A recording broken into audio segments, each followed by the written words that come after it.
मंडळी, स्टार प्रवाहावरची गाजलेली मालिका म्हणजे ठरलं तर मग. तुम्ही रोज पाहत असाल ना? पण या मालिकेतील काम करणाऱ्या कलाकारांना एका एपिसोडसाठी किती पैसे मिळतात हे तुम्हाला माहिती आहे का? आज आपण जाणून घेणार आहोत या मालिकेतील प्रत्येक कलाकाराचं मानधन आणि कोण घेतो सगळ्यात जास्त पैसे. सर्वात आधी बोलूया मालिकेतील मुख्य पात्र अर्जुनबद्दल. अर्जुनची भूमिका साकारणारा कलाकार अमित भानुशाली हा एका एपिसोडसाठी तब्बल 40,000 रुपये मानधन घेत असतो.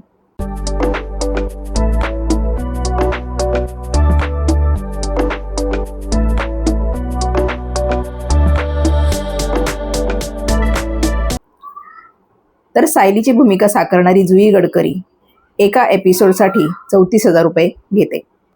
अर्जुनपेक्षा थोडं कमी पण तरीही मोठं मानधन.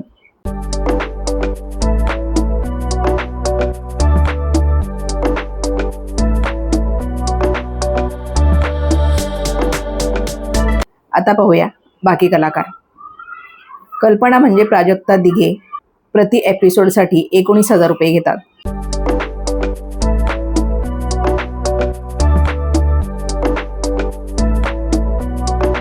सायलीचा दीर आणि अर्जुनचा भाऊ जो डॉक्टर आहे अश्विन म्हणजेच प्रतीक्षा हा एका एपिसोडसाठी 17,000 रुपये मानधन घेतो. तुझा शब्द की थेंब हा अमृताचा, तुझा स्पर्श की हात हा चांदण्याचा,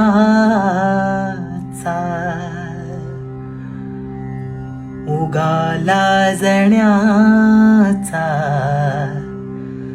किती हा बहाणा, शब्द रूप आले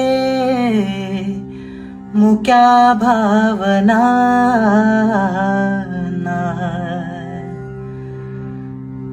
धुंदी कळाना धुंदी फुलाना, शब्द रूप आले मुक्या भावना.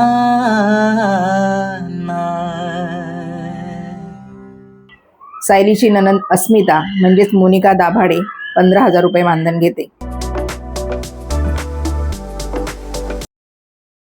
सायलीची आश्रमातली मैत्रीण कुसुम म्हणजेच दिशा एका एपिसोडसाठी 12,000 रुपये मानधन घेते.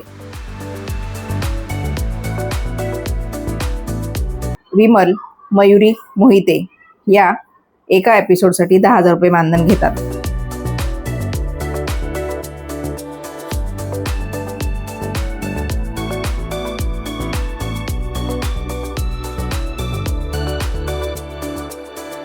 साक्षी शिकरे म्हणजेच केतकी पालव एका एपिसोडसाठी 14,000 रुपये मानधन घेते.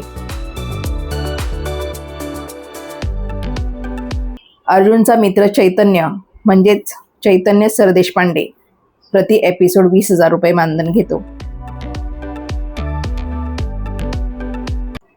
प्रतिमा आत्या म्हणजे शिल्पा नवलकर एका एपिसोडसाठी 15,000 रुपये मानधन घेतात.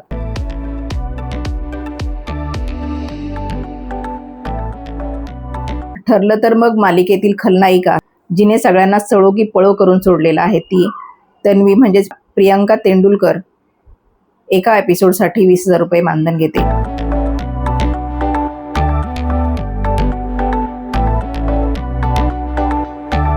या मालिकेतील सुमन नागराज किल्लेदार म्हणजे श्रद्धा केतकर वर्तक एका एपिसोडसाठी 12,000 ते 15,000 रुपये मानधन घेतात. मंडळी, आपण पाहिलं असेल या मालिकेतील मुख्य कलाकारांना सर्वाधिक मानधन मिळतं. पण एक गोष्ट लक्षात येते, ज्यांचा स्क्रीन टाइम जास्त त्यांचं मानधनही जास्त आणि म्हणूनच अर्जुन आणि सायली हे टॉपवर आहेत. मित्रांनो, जर एका महिन्यात 20-25 एपिसोड झाले तर हे कलाकार महिन्याला लाखोमध्ये कमाई करतात. तुमचा आवडता कलाकार कोण कमेंटमध्ये नक्की सांगा. अशाच मराठी मालिकांच्या अपडेटसाठी चॅनलला लाईक, शेअर आणि सबस्क्राईब करायला विसरू नका.